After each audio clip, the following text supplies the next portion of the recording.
Welcome to Past Your Bedtime. My name's Bev. I'm convinced that my venture into agriculture is meant to be because small moments of serendipity keep on showing up. If you listened to last week's interview with Helen Wyman, you'll know I've been involved with Helen's company, Toucan Mentor, for a few months now. Because the business has been incredibly busy, I was asked if I could interview a few of the participants as part of their matching exercise. In doing so, I had a guy called Iain McDonnell on my list. We set up the video call and I went through the agenda, and he was chatty and friendly, and halfway through, as we talked about the industry, he suddenly said, "Hang on a minute, weren't you the woman that sat next to me at the Yorkshire Agricultural Conference?" Turns out I was, and we went on to talk about his background and career, agreeing to schedule something for this podcast at a later date. I'm delighted to bring you that conversation today. Iain works for the Environment Agency in his capacity as a Senior Environment Officer. Truth be told, the agency doesn't always get great press, so it's a good opportunity to hear firsthand about their work and, more importantly, the experience that he brings to his role. It's easy to think of the various government agencies as quangos, extensions of Whitehall, with employees having never set foot outside the M25. My intention with this podcast is to step outside of the cliches and talk to a variety of people, all working to improve farming and the countryside, whilst ensuring environmental sustainability. We can only do that through collaboration and leaving our assumptions at the gatepost. So here we are, getting into what's been keeping Iain busy of late. So what have you been up to then, since I saw you last?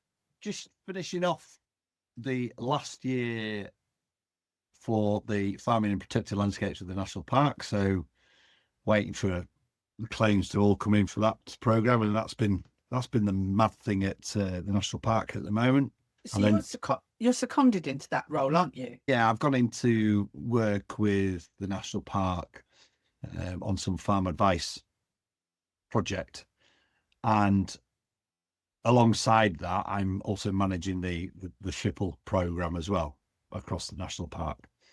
So the advice side is working with the combined authority, and it's pulling on my previous experience of working with ADAS and then with the Environment Agency as well, in terms of our advice that we give to farmers around compliance and regulation, but then with ADAS around business, be it economic, be it husbandry techniques, what have you. So, it's an interesting role after 21 years of being with the Environment Agency. There's quite a few acronyms in there. We should probably clarify for the audience. So FIPL, Farming in a Protected Landscape. Yeah. How does that differ from other sort of ring-fenced areas of outstanding natural beauty or scientific speciality? So the FIPL programme, Farming in Protected Landscapes, is set across 44 protected landscapes. So not just the national parks, but also the national landscapes. So Nidderdale has one, and then the Howardian Hills over your way is part of that as well. So the budget that's been agreed for the next 3 years is across the 44 protected landscapes. Nationally, are we talking just... Correct, yes. Yeah.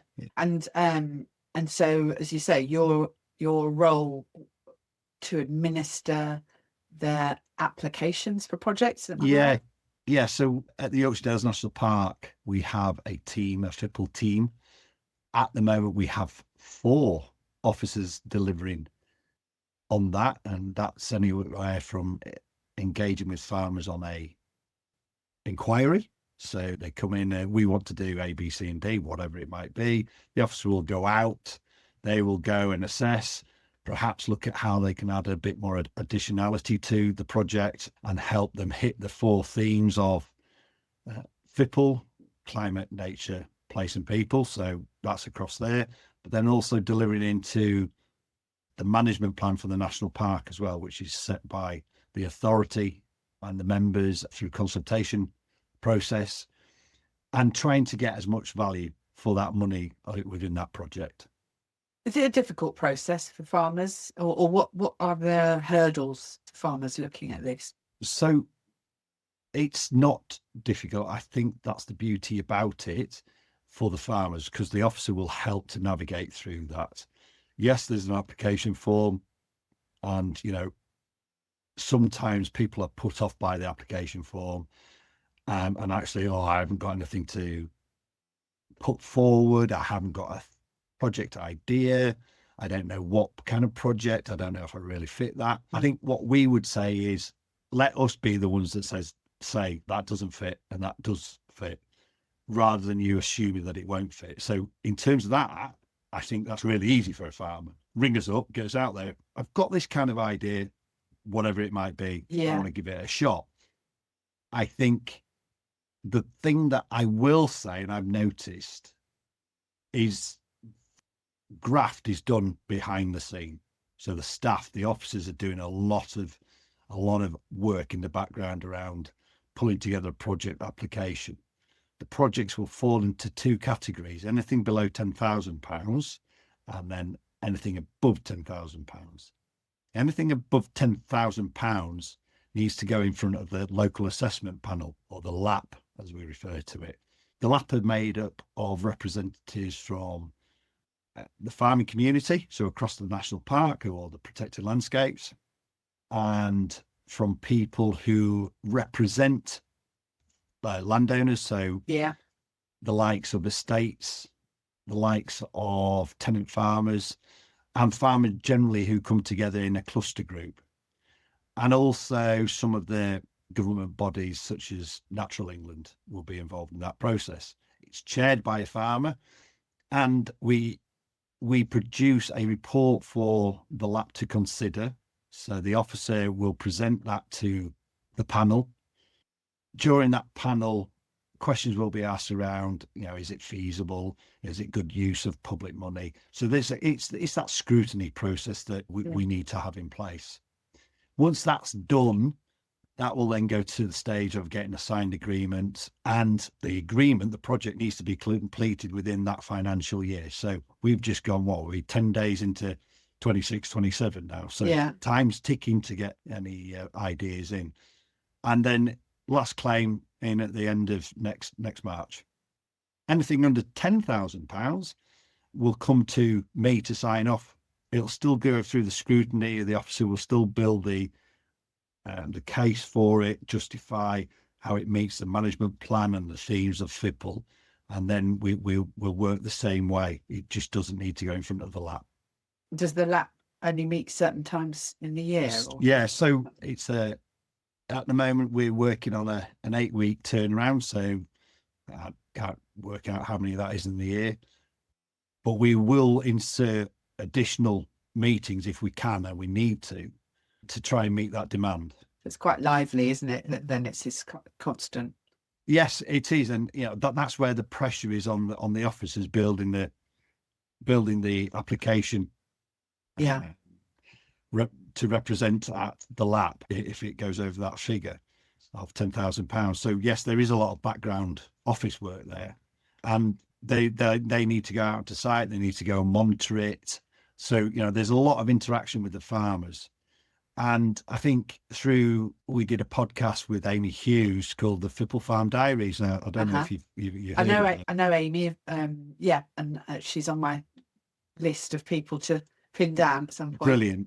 And she's been really great in terms of that, getting the stories out to people around FIPL, and how the National Park have helped farmers to engage in making maybe not improvements, but starting a journey, let's say, around some of the regenerative, and I use that that word cautiously, and knowing that might annoy some people because they've been doing it for forever. Yeah. But I think that helps to facilitate a change in practice, husbandry techniques, and give a little bit more confidence to farmers who want to look at this and move forward. Yeah, and who might be fearful of lower yields, etc., and all of the bad news stories associated with it. Absolutely, and I think that's where we want to try and help farmers through that transition, and to achieve more sustainable way of land management. And yet, as you've said, it's just try and give them a little bit more confidence about what that change might look like. Conventionally, we'll just farm this land as we always have done. And it might work in some certain scenarios, but is the land giving as good as it could give? I think that's the question. I'm not saying there's a right or wrong way, absolutely not. But I think it's something that we're seeing a little bit more of, that there's a mindset change needed to look forward as to what we're seeing. Let's just look at the world and where we're at the moment. It's a daunting scenario at the moment, and I think anything that gives someone a bit more confidence around doing things that slightly differently, that might be more in their control, is a positive. Yeah, I've said this before, but it struck me as odd that there should be any argument over the decision to take better care of your soil if you wanted better results. Because as a gardener, and I haven't gardened for a few years now, but as someone who understands rotation and feeding the soil and the necessity for that, I just couldn't work out why there was pushback. Do you know what I mean? And obviously it's multifaceted, but I think we're getting, or I sense that we're getting somewhere at having the conversation and having more positive case reference material to refer to, and that you're right, it's not going to happen, not going to work in every situation or on every part of the country, for example. No, and I think there is an appreciation or an acceptance that this thing doesn't happen overnight. It's 7-8 years in the making. And that's scary if you're... Well, absolutely. And it's bit by bit, I guess. That's the bit, it's the thing around trying something and seeing what works, what doesn't work in each scenario. But this thing behind me, it's the groundswell, the 5 principles, and the 5 principles are almost, there's an umbrella over the top of it. It says context. And that context means what's your farm? How's your farm situated? What's your soil type? So, as you alluded to there, looking after soil, that's basically the main tool, isn't it? Everything starts from there. And having seen what loss of soil can do, not just in this country, but in Australia and in the farmed environment, and even in the States, you see that amplified, especially in those countries. America, we all know the stories about what was there and what happened in the 30s. In the Depression, in the 30s, and having been over there and driven through from Oklahoma all the way up to Montana and back down to Mississippi, and not in one day, but you see the ground and the land that they are farming for arable crops, how it seems very bare. And then in Australia, again, you see that the land it's harsh. It's a harsh environment.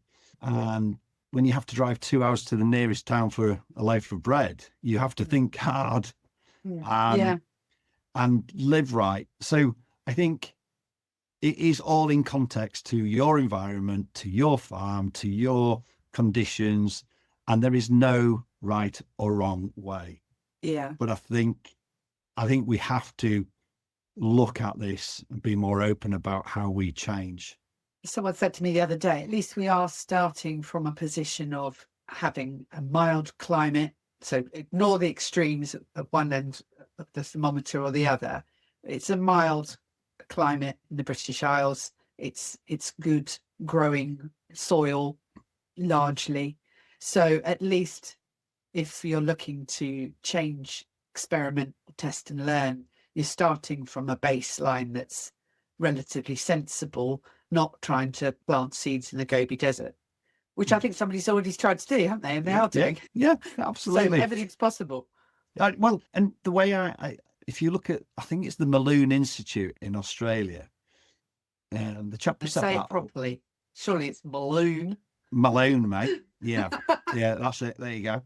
So the Malone Institute, it's based on a chap's work where he had a creek and it had no water in it, but he started bringing back vegetation into the environment, and he's now got flowing water through his land.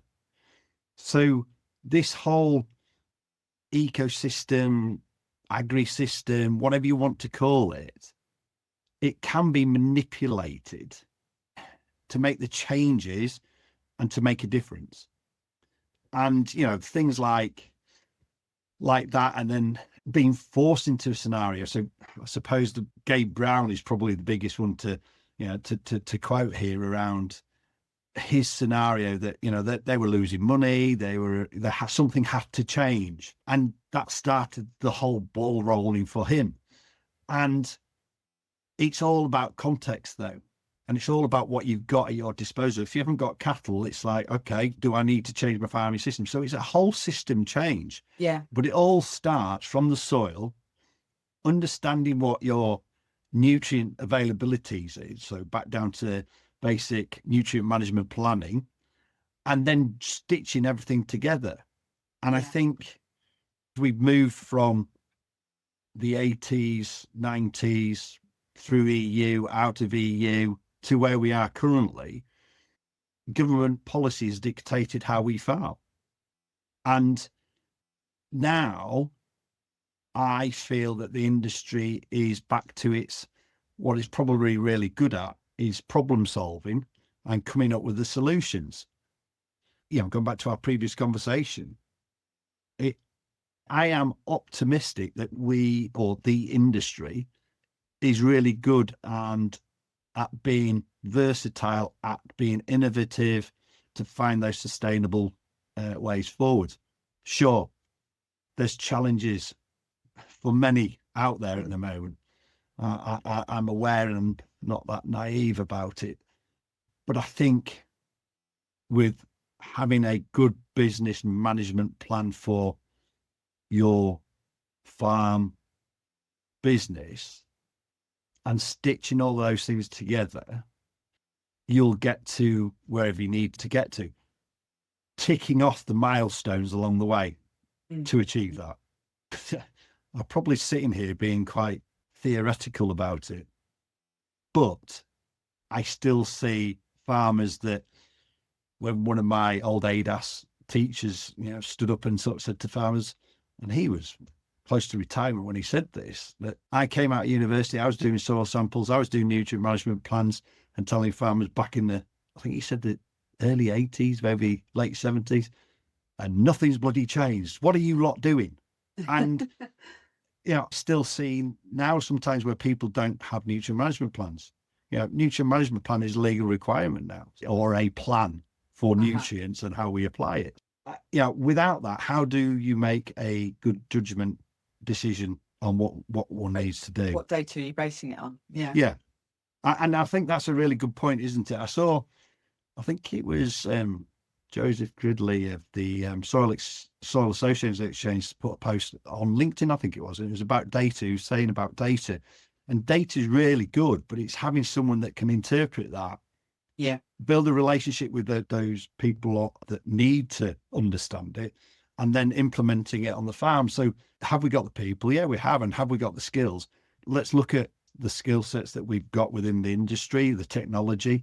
You know, there's things for optimism out there for sure.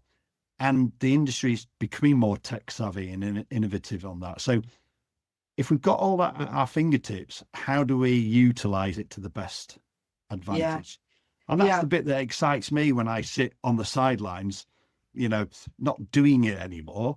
But when I see and go and talk to farmers that are looking at this, and I have those conversations, some are really quite inspired about, oh, right, well, I'm doing this and I'm doing that. And whenever you see a farm or talk to a farmer about they've started on a journey and they're 3 or 4 years in, and the comment always is, I wish I started collecting data earlier. And we've both met some youngsters in the industry, We'll come back to that, how we met. But I think that generation that's coming through now, obviously they are data savvy from the minute they popped out the womb, right? So that is going to be familiar territory. In fact, it's going to be a prerequisite for, do I want to move into this sector?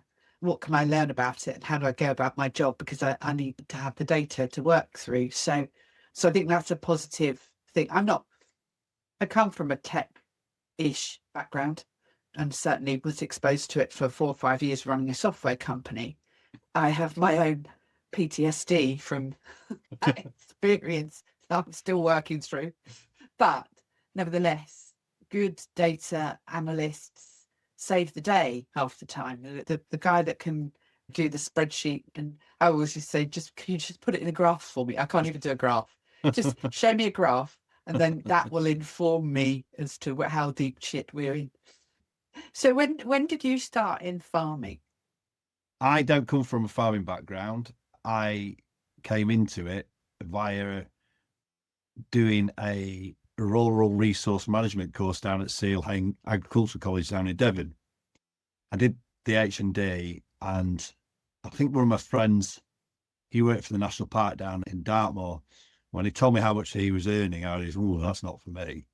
And I flipped over to a degree, agricultural, and sort of everything went from there.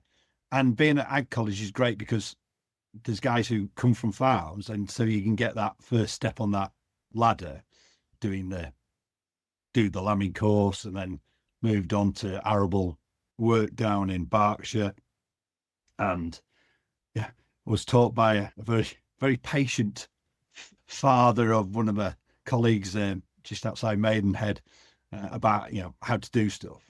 And it sort of went from there, really. And when I left college, I ended up working on an estate in Hertfordshire.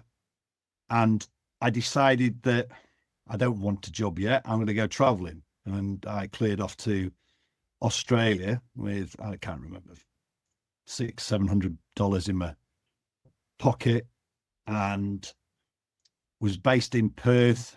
Spent probably 3.5-4 weeks there waiting to try and get a job, and going through my money quite quickly, doing what ag students are quite good at.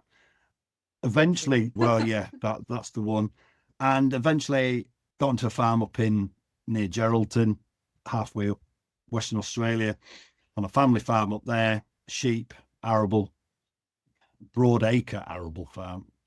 And I was blown away by the size of those units. What do you mean by broadacre arable farm? Broadacre over a larger area, but with less inputs than what we probably use here. Well, Okay. Definitely less inputs. And so, you're lucky if you're getting a ton a hectare, an acre. So when you're on those units, they're big units, and you learn a lot.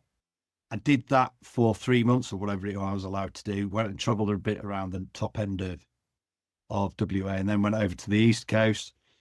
Worked on a farm up in Queensland and a farm in New South Wales.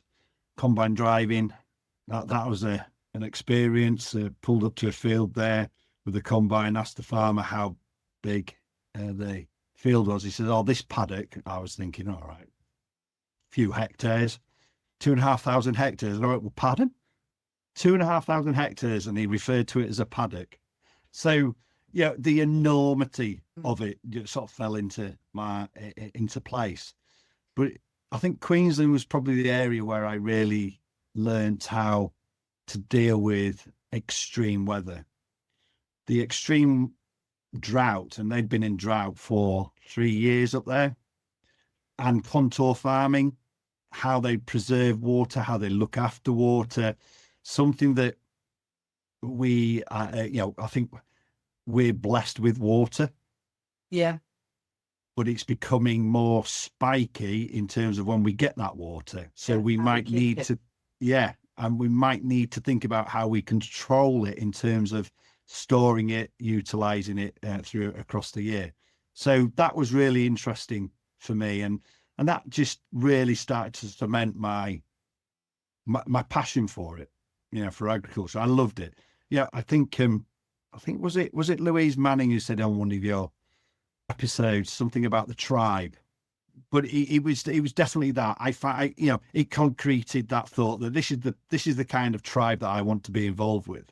Yeah. And I called that family I worked with almost my second family. I was taken in and lived on the farm, worked with another chap from the Netherlands, and we had a great time being a Jackaroo, riding horses, mustering cattle, driving a combine tractor in, the whole shebang lot. It was just a great life. And unfortunately, that had to come to an end because I only had a year visa. I think they're allowed a 2-year visa now. Mm-hmm. So I got back home to Heathrow. Mother and father picked me up, joined the M25 queue, and said I need to go abroad again. And went off to drive a combine for 9 months or 10 months over in America. And that's, driving 3 miles in a straight line one way and then turning around and coming back another 3 miles, it puts that thing into perspective. Yeah. And some of the techniques that they employed over there, I was thinking about this the other day, talking to someone about combines. In this country, we tend to, or we will row up straw for baling. Over there, not so much. So they go around in circles, and they never take the header out of the crop. So actually, in terms of an efficiency, if you're not baling that straw, go around and around, keep the header in the ground, leave a triangle in the corners or where you have to, and then when you get to the middle, you go out one side of the triangle, turn around, come back down to the middle, and then out the next corner and up through the triangles and back down. So that was because I asked the question, why are we going around and around in circles and not up and down like we do at home? Well, because you always take the header out of the crop and then go and turn around and come back in. Well, all that fuel's going up in smoke. Yeah. And you're not cutting anything. It's like, well, okay, I can see that now. Yeah. And I think so is that when I've flown across and been to America quite a lot, but I remember flying over the Midwest, and you see lots of big circles in, I don't know whether they're 1 hectare square parcels of land. It's that's what you're talking about, right? Yeah. So you do have those areas, those pivot irrigators, and where they are irrigating the crops. I did do a couple of those, but we were literally on land that was just 3 miles that way and 3 miles that way. If they didn't get the rain, they didn't get the rain. Those pivots tend to be on the corn side of things. But again, that's about the water, isn't it? That's about water use, water resources, which is something that we've not really had until more recently around how we're going to manage that. And I think talking to or listening to your other podcast the other day, was that Martin Century? Paul Christian. I was at Paul. Yeah. And how we are going to do this going forward is the challenge right now. So that was that. And I came home, thought I better get a job, ended up becoming an agricultural loss adjuster based in the East End of London. Go figure. Literally based there, surely not. Well, I was based in Stratford before it was made nice with the Olympic Stadium, and spent 6 months there before heading out and getting a job as a farm manager up in Rutland. Dairy, arable, bed and breakfast pigs, doing horse age for Central Wool Growers, which, it's 3 years there. Great opportunity, great experience, a really good group of guys that I work with there. Nice part of the country too. It was lovely. Really nice. And we looked to settle down there, but the heartstrings were always pulling me back to Yorkshire. And I ended up securing a job with ADAS, working with their agricultural business management side, and with probably the people I've probably taken a lot of information and knowledge and experience from in David Lythe and John Elliott, who were my sort of team leader, mentors, and working in the north of England, delivering farm business advice. And so there's the transition there from being the tractor driver into farm manager, now into the consultancy side of things. Yeah. And, you get to see lots of things from different farms. So that's a good idea. That's a good idea. That might not be such a good idea. And you stitch them together and you add them into your archive of things to call upon in the future. And so I did that for 3 years. And then this opportunity just popped up in the back of the Farmers Weekly. I love the Farmers Weekly for jobs. The dream job is still in there, I think, somewhere, maybe. And I applied for a job with the Environment Agency. And this is where probably I can imagine the air turning a bit colder here at the moment, because the Environment Agency were looking for people with agricultural experience and knowledge. And, 21 years later, having worked in Yorkshire, I'm still, whilst on secondment to the national park, I'm still, involved with agriculture, albeit probably on the regulatory and compliance side of things, which gets mixed emotions. Yeah. If you should probably go back and listen to the Blakey brothers. They aren't too complimentary about the Environment Agency, or to be honest, any government division. Yeah, well, people have those opinions, and part of my drive why I went for that role is I could see that the industry could do things really well, and I wanted to try and bridge that gap between the two. So in terms of my role, that's definitely what I'm trying to do. Because when I go back to my business management experiences with ADAS, when you look at a successful business, compliance has got to be part of that, be it with Her Majesty's revenue, be it with trading standards.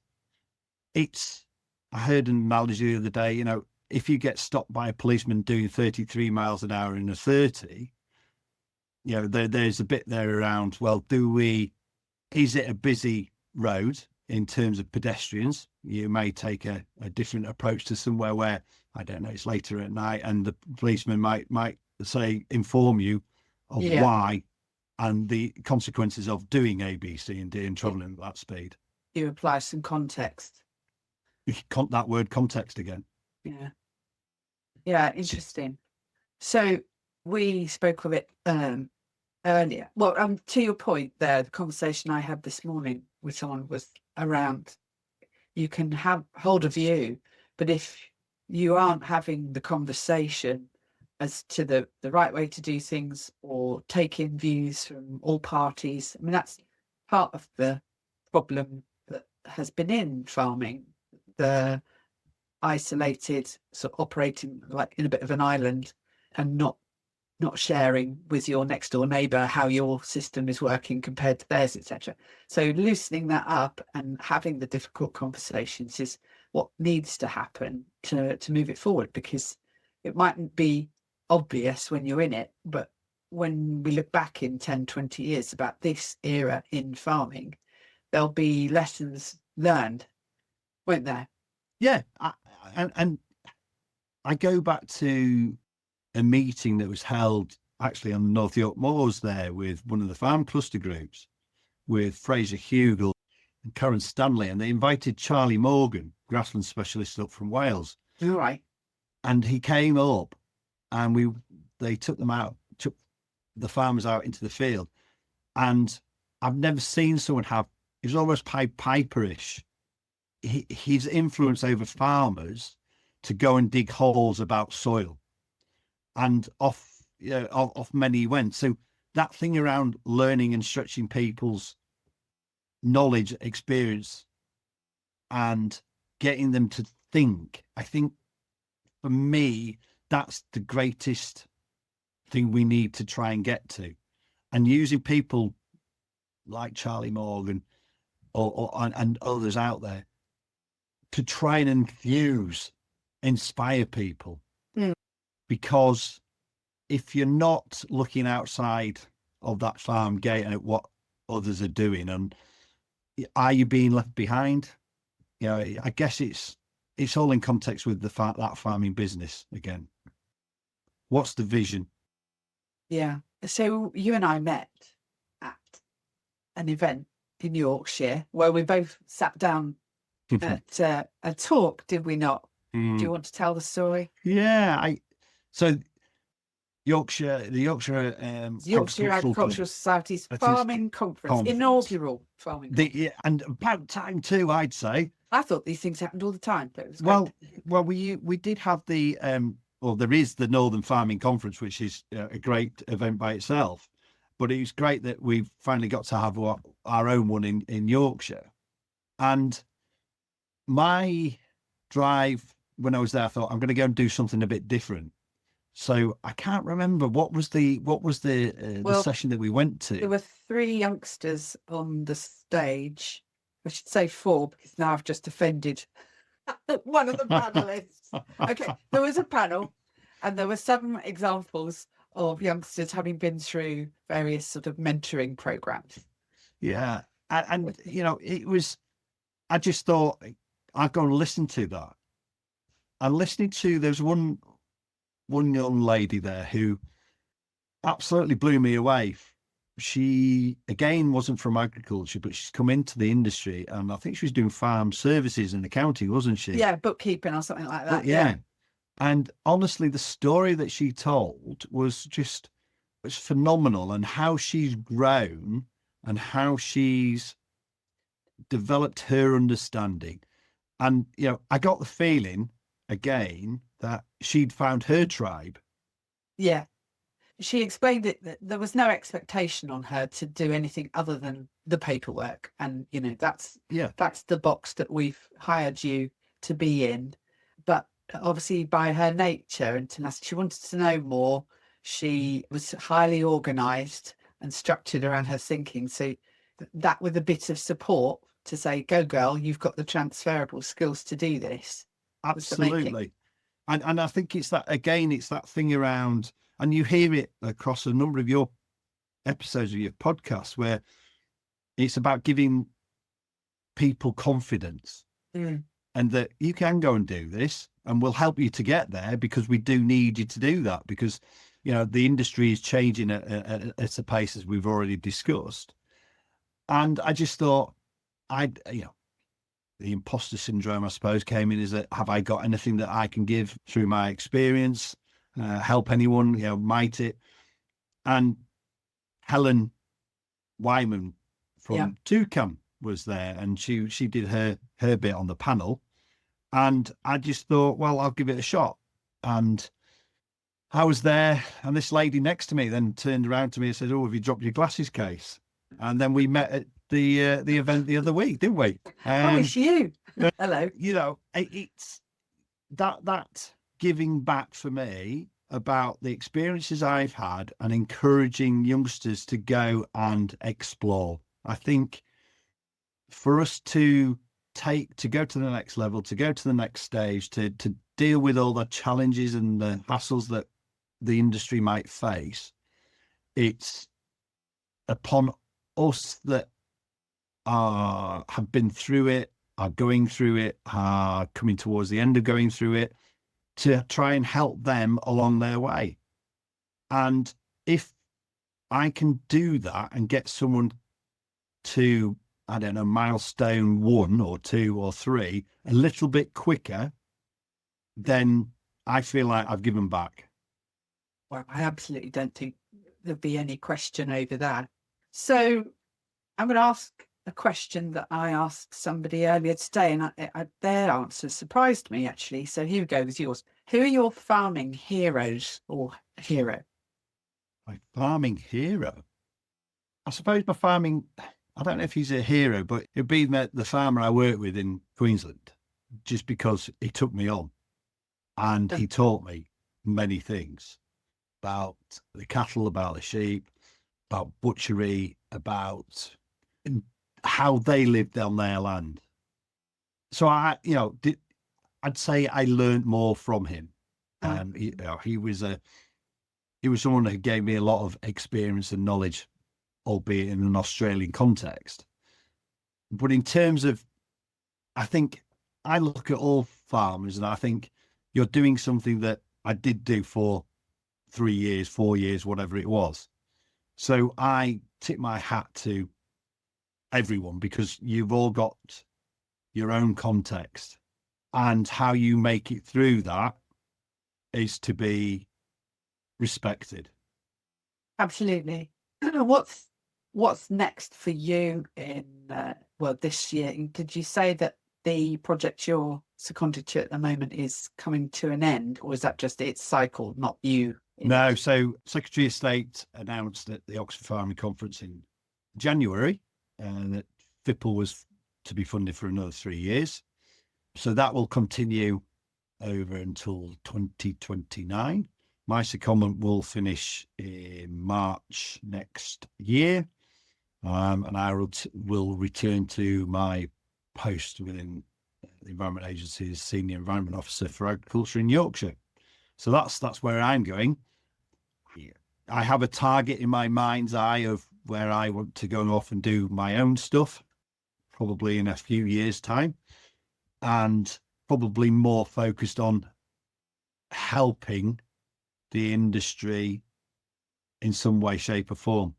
I have got something around nutrient management planning and, trying to make that more accessible for some, because it is, it can be confusing for some.